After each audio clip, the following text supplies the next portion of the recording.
Como confirmado por centenas de pesquisas no prestigioso livro Diet, Nutrition and Cancer, no Comitê National Research Council, durante o cozimento são formadas antivitaminas, antinutrientes, perigosos radicais livres, substâncias cancerígenas e mutágenas, que não se encontravam ali antes do cozimento. Antes de assistir esse vídeo, eu tenho alguns pedidos para vocês. Por favor, se inscrever no canal e curtir o vídeo.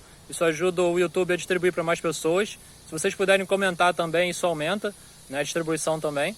E se compartilhar com alguns amigos de vocês que queiram aprender mais sobre o assunto e tenham interesse também em aprender mais, eu vou agradecer.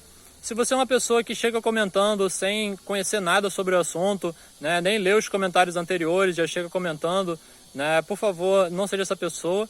Né, esse vídeo não é para você, que não tem o menor conhecimento sobre o assunto. Estuda um pouco sobre higienismo, busca ler o livro Dieta Sem Muco, né, estudar um pouco sobre higienismo frugal. Depois você vem aqui assistir esse vídeo e comentar, tá? Falar o que você pensa sobre isso.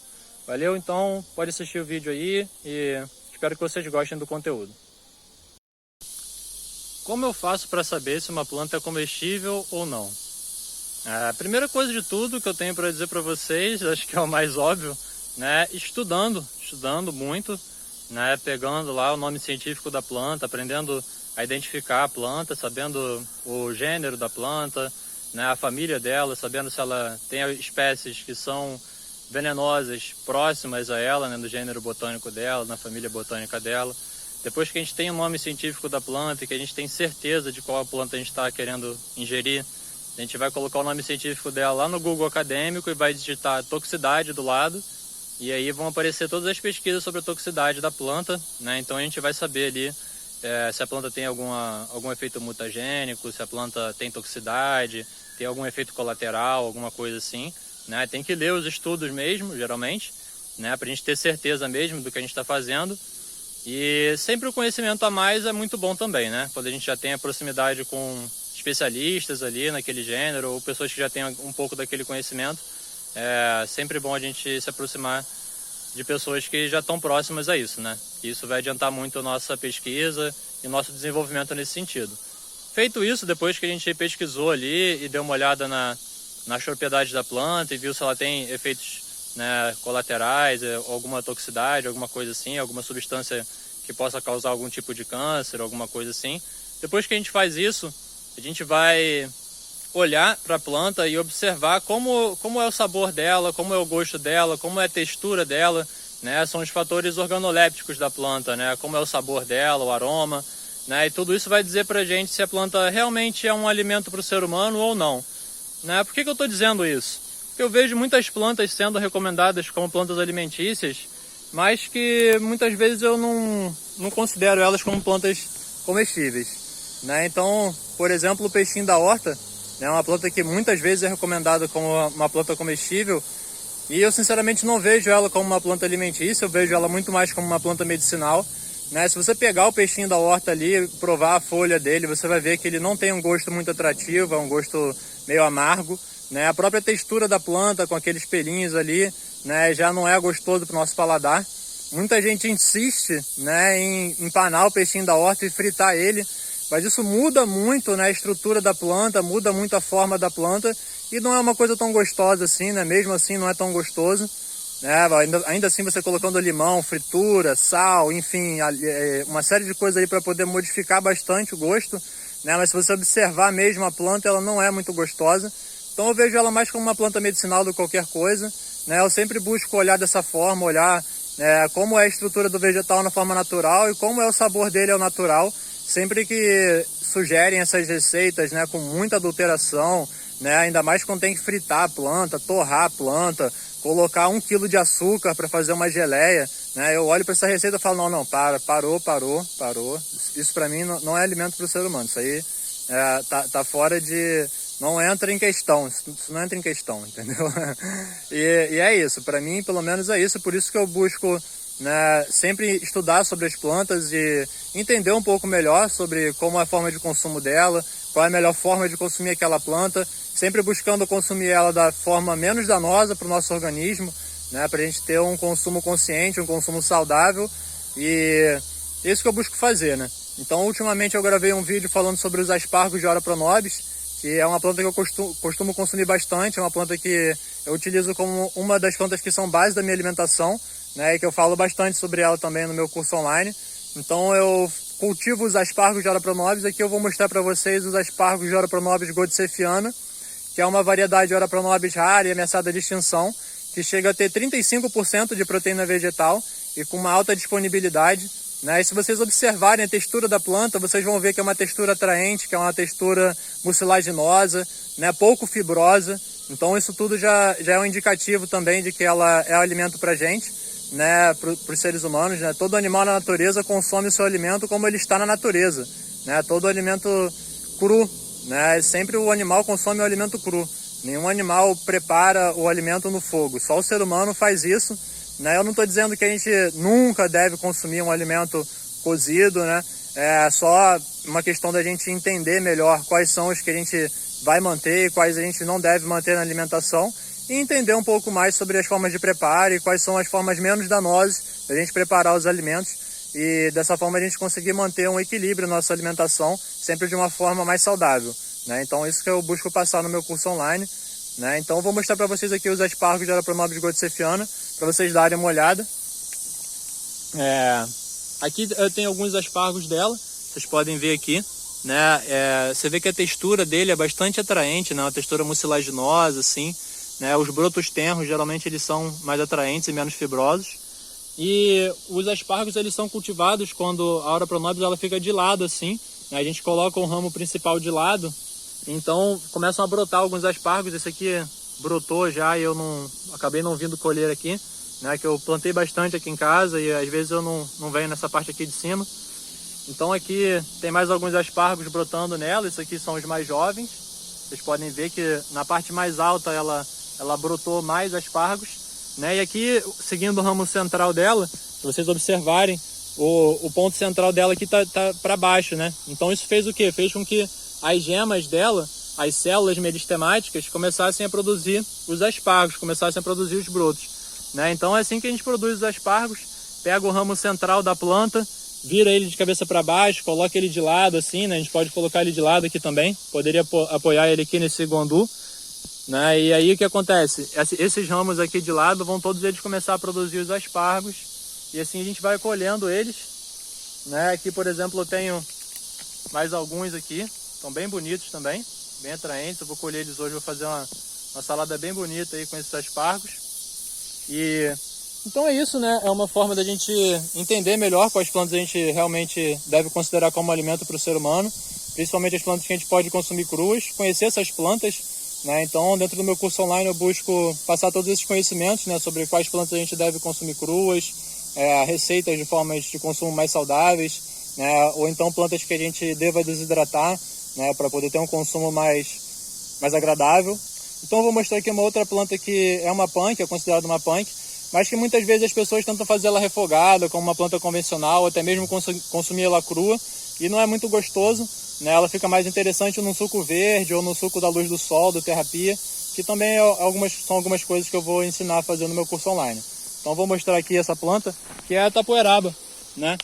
Vocês podem ver, as folhas dela mais antigas, elas começam a ficar mais fibrosas assim, né? Essas folhas mais fibrosas aqui, elas não são muito interessantes para o consumo.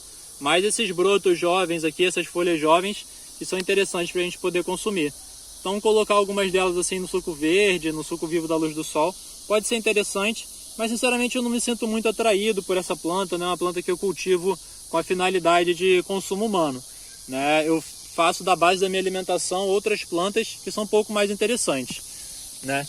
Falando então sobre o peixinho da horta ainda, existe uma forma de consumo do peixinho da horta que está no livro Punks Gourmet, né, que eu vou mostrar para vocês aqui. Esse livro, ele tem algumas receitas interessantes, né? Algumas receitas aqui são um pouco mais saudáveis, outras nem tanto, né? Então aqui eles sugerem um patê de peixinho da horta, né, que é feito no liquidificador com leite e sal, né? Esse leite ele pode ser um leite de castanha, um leite que não seja de proteína animal, né? E o óleo de canola, mas pode ser utilizado um outro óleo de girassol, ou óleo de abacate, alguma coisa assim. E aí você vai bater no liquidificador até formar um patê, né? Então aqui eles mostram esse patê de peixinho da horta. É bem interessante essa receita, né? Mas ela não é tão gostosa assim. O peixinho da horta ele acaba não tendo um sabor muito interessante, né? Quando eu fiz essa receita, eu realmente me convenci de que o peixinho da horta não é uma planta alimentícia, né? Eu considero ela mais como uma planta medicinal. Você pode comer ela, você até pode consumir ela, mas não é uma coisa que eu faria da base da minha alimentação, não é uma coisa que é muito atraente, né? Então, a mesma visão, a mesma percepção eu tenho para a taioba. A taioba, quando a gente coloca ela no fogo, a gente tem que cozinhar ela demais para poder tirar aquela grande quantidade de oxalato que ela tem. Ela vai perder a maioria das propriedades medicinais, ela vai perder boa parte dos nutrientes, os carotenoides, os antioxidantes, tudo aquilo que você lê nas propriedades da taioba, né? Você vai perder boa parte daquilo tudo e além de gerar vários compostos tóxicos ali, né? E sem contar, é claro, que se você não cozinhar ela o suficiente, ou se for uma variedade de taioba, que é mais rica em oxalato, enfim, você pode acabar se intoxicando também, né?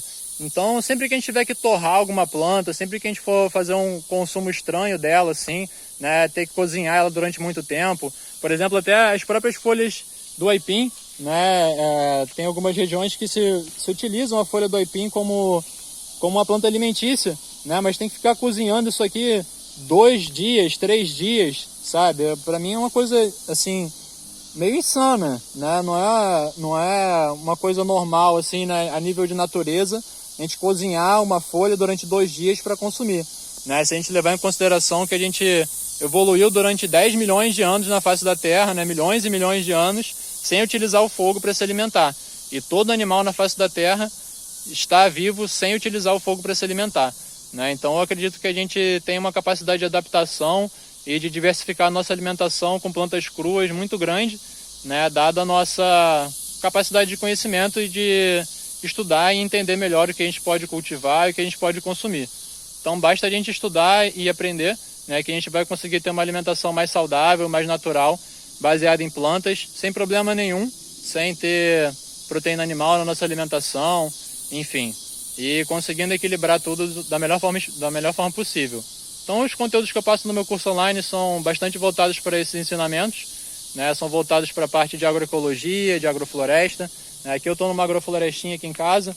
Vocês podem ver aqui, ó, a Aura Pronobis inserida no sistema agroflorestal, junto com esse pezinho aqui de aipim, que está aqui mais para gerar matéria orgânica do que para gerar aipim, né? Eu nem consumo muito aipim, eu só plantei ele aqui para ele poder gerar matéria orgânica, é uma planta bastante resistente. E está servindo de apoio aqui para a Aura Pronobis Goldsefiana, e essa sim eu vou consumir os brotos dela, né? Aqui a gente tem um pé de mamão crescendo bem do lado aqui do pé de aipim, né? Esse pé de mamão aqui vai começar a produzir em breve. Aqui a gente tem um outro mamão, que é o jaracatiá, uma frutífera ameaçada de extinção. Vocês podem ver a densidade que eu plantei as coisas aqui, né? A densidade de agrofloresta mesmo, plantada em linha, uma densidade alta de plantas, né? Aqui a gente tem uma planta que está brotando aqui. Esse daqui é o pau-pólvora, uma planta de restauração nativa da Mata Atlântica que está brotando aqui, fazendo a restauração, né? Aqui a gente está numa área de transição da Mata Atlântica para Restinga, estou em Maricá, aqui no meu sítio. E aqui é um pé de cana que está aqui no sistema agroflorestal também. Eu vou utilizar a palhada dela para poder cobrir o solo depois, né? Um solo bem coberto que a gente utiliza, sempre cobrindo bastante com retorno de matéria orgânica. Aqui já tem alguns guandus que eu já podei algum tempo atrás, alguns pau-pólvora também. Aqui é Glyricidea, uma outra planta que é utilizada como planta adubadeira, que eu também já gravei um vídeo ensinando sobre ela, né? Aqui a gente tem o camboatá, que é uma planta agora que simboliza bastante a resistência ambiental do Rio de Janeiro, dada essa questão aí da floresta do camboatá, que tentaram fazer um autódromo, né? Até agora não foi realizado, mas essa questão ainda está para ser debatida, né? Então toda atividade é importante, né, na questão da preservação da floresta do camboatá. Enfim, aqui é uma agroflorestinha que eu fiz aqui em casa, mais um pé de mamão aqui. Aqui embaixo provavelmente a gente vai ter algumas frutíferas, né? Isso aqui já é um araçá que meu irmão trouxe lá de Paraty. Ainda não sei a espécie específica dele, mas é um araçá bastante interessante. E tem algumas outras plantas aqui, né? Esse aqui é o cará, que a gente tem o cará subindo nas plantas. Esse aqui é o amendoim bravo, que é uma ótima planta de poda. Enfim, essa daqui é uma planta alimentícia, né? Esse aqui é o belduragão, Tarinum triangulare, e as folhas dele podem ser consumidas cruas, desde que sejam em pequena quantidade e os brotos jovens, né? Agora que ela já vai começar a frutificar, dar os brotinhos dela, então daqui para frente ela já vai começar a passar do ponto de colheita, né? Enquanto essas folhas aqui elas ainda estão jovens, elas podem ser consumidas cruas em pequena quantidade. Eu até tenho um texto sobre essa planta aqui que eu já publiquei, né, e falando sobre como consumir ela, qual a melhor forma de consumo e por que ela não deve ser consumida em grande quantidade crua, que ela é rica em dois nutrientes que competem na área de absorção do nosso organismo e além disso ela também é rica em oxalato, né, ela não tem tanto oxalato assim, mas tem alguma quantidade, então quanto menos maduras as folhas delas estiverem, menos oxalato ela vai ter e então é interessante consumir ela jovem, né, as folhas jovens dela. Então é isso, esse conhecimento que eu queria passar para vocês, pelo menos uma visão do que eu penso que são as plantas alimentícias e de como a gente deve preparar elas, como a gente deve lidar com essa ideia de plantas não convencionais, né? Sempre entendendo que existem algumas receitas que são meio suicidas, né? São receitas assim meio loucas, quando você coloca 1 quilo de açúcar para fazer uma geleia, né? Você coloca uma coisa para fritar com farinha, com ovo, e, enfim, uma série de outras coisas aí que eu considero bastante estranhas, como, por exemplo, cozinhar a folha do aipim durante 2 horas. Né? Eu sei que algumas coisas aí são tradicionais, mas mais tradicional ainda é a nossa alimentação de milhões e milhões de anos, né? Que a gente evoluiu na face da Terra. E eu acho que é isso que a gente tem que voltar, é isso que a gente tem que buscar fazer, porque dessa forma a gente vai preservar ali os compostos antioxidantes, anti-inflamatórios, anticancerígenos, né, e todas as propriedades medicinais, todos os fitonutrientes que a gente só encontra nas plantas, só as plantas têm essas propriedades, né? Então cada vez que a gente conhece mais, a gente se apaixona cada vez mais. Se você quiser estar em contato com pessoas que também estão nessa jornada, também estão nessa busca de produzir sua agrofloresta, produzir sua independência alimentar, sua soberania alimentar, aprender mais receitas crudívoras, aprender mais sobre as punks, sobre fitoterapia, né, ter aulas online ao vivo com especialistas também que eu vou convidar para o meu curso online, para a gente poder fazer aulas ao vivo ali, interagir cada vez mais. Esse mês agora a gente vai ter uma aula sobre dieta de transição, a dieta de transição para o crudivorismo, para a gente cada vez mais caminhar para uma dieta crudívora e mais saudável. Né? Então essa é a ideia do curso online e esses conhecimentos que eu pretendo passar. E quem tiver interesse pode me chamar no WhatsApp ou clicar no link aqui embaixo para ter acesso ao curso. E a gente conversa melhor e se vê lá na área de membros do curso online. Um abraço e tamo junto.